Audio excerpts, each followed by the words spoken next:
Welcome back to అనుజనాగండి. ఈరోజు మనము దొండకాయతో సాంబార్ ఎలా చేసుకోవాలో చూద్దాము. దానికి ఒక కప్ అంతా కందిపప్పు తీసుకుని కడిగి ఇప్పుడు కుక్కర్లోకి వేసాను.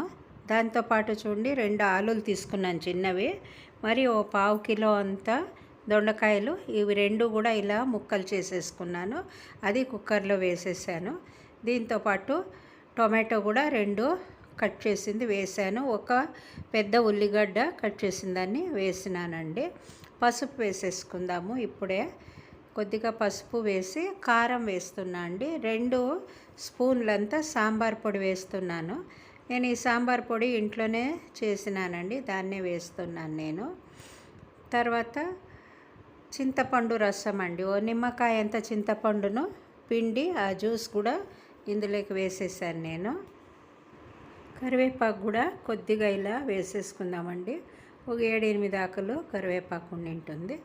దాంతోపాటు చూడండి మిక్సీ జార్లోకి నేను కొబ్బరి, కొత్తిమీర, తర్వాత జీలకర్ర ఇవి ఇంత రుబ్బుకుంటున్నానండి. మిగిలినవన్నీ మనము ఆల్రెడీ వేసేసాం కాబట్టి దీన్ని రుబ్బి ఇందులోకి పోసేసుకుందాము.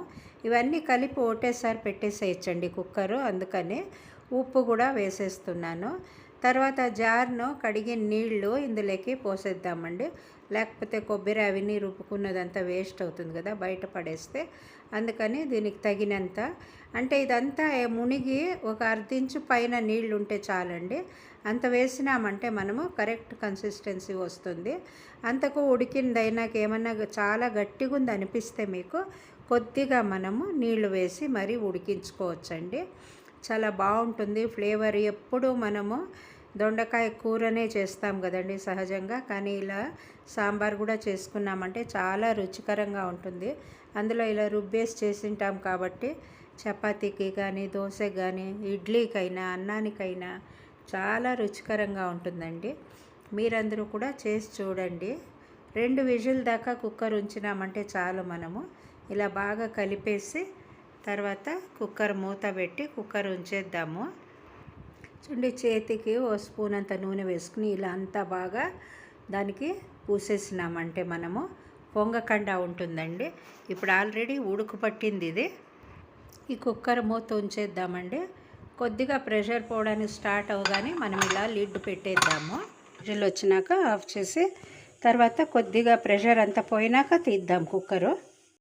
చూడండి ఆల్రెడీ ఒక విజిల్ వచ్చింది.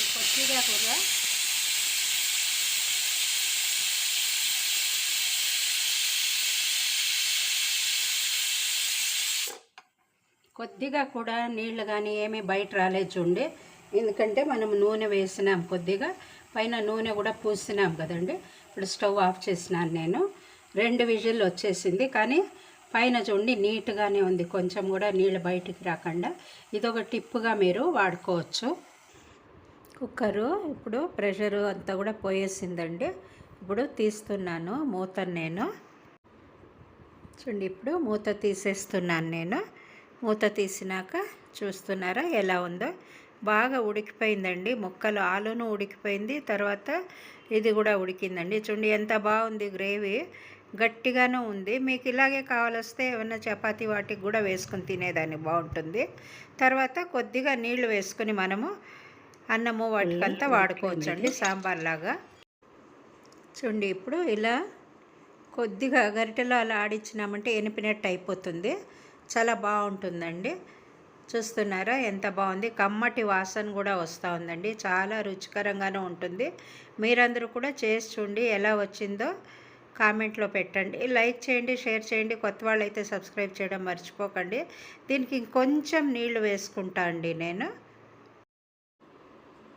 ఇది ఆల్రెడీ బాగా ఉడికింది కదండి. ఇంకా కొద్దిగా నీళ్ళు, అంటే వేడి నీళ్ళే వేసాను నేను. మీరు చన్నీళ్ళు వేసినా కూడా 2 నిమిషాలు మరీ ఉడికించినారంటే సరిపోతుంది. ఇప్పుడు చూడండి ఈ కన్సిస్టెన్సీ ఉంది, ఇది కరెక్ట్గా సరిపోతుంది. దీనికి మనం ఇప్పుడు ఆవాలు, నూనె, ఇంగువ అవి వేసి పోపు వేసుకుందాము. ఇప్పుడు బాగా ఉడుకు పట్టేసిందండి ఇది. చూడండి ఉడికేది కనపడుతుంది మనకు. ఇప్పుడు ఆవాలు అవి వేసేసుకుందాము. చూడండి నూనె పెట్టి ఆవాలు వేసాను నేను, ఇంగువ వేస్తున్నా అండి. ఇది ఇంతా కూడాను బాగా వేగింది. ఇప్పుడు దీన్ని తీసి కొంచెము ఈ సాంబార్ పాత్ర వెనకనే నేను చారు కూడా ఉడికిస్తున్నా అండి. ఆ చారులే కొద్దిగా వేసేసాను. ఇప్పుడు సాంబార్లే కూడా మనం వేసేద్దాము. సాంబార్ బాగా ఉడికిపోయిందండి, చాలా బాగా తెరులుతూ ఉంది చూడండి, కమ్మటి వాసన కూడా వస్తూ ఉంది. దాని జొతకి ఇంకా ఇంగువ అవి వేసామంటే ఇంకా బాగుంటుంది. మీకు కాబట్టితే వేరే పాత్రలోకి దీన్ని వంచుకున్నాక వేయచ్చు పోపు, లేదో ఇందులోకే వేసేయచ్చు. నేను ఇప్పుడు ఇందులోకే వేసేసి కలిపెట్టేస్తా అండి. చుండి ఉడుకుతుండే కనపడతా ఉండే, ఇదిగో వేసేసానండి. ఇప్పుడు నేను ఈ పోపు వేసి కలిపెట్టింది అయినాక మామూలు పాత్రలోకి వంచి పెట్టేసుకున్నానండి. నీట్గానే ఉంటుంది, మనకు వడ్డనకు దానికి ఈజీగా అవుతుంది కదండి చిన్న పాత్రలోకి వేసుకుంటే. అందుకని మీరందరూ కూడా చేసి చూసి ఎలా వచ్చిందో కామెంట్లో పెట్టండి. లైక్ చేయండి, షేర్ చేయండి. కొత్త వాళ్ళు అయితే సబ్స్క్రైబ్ చేయడం మర్చిపోకండి. Thanks for watching my video అండి.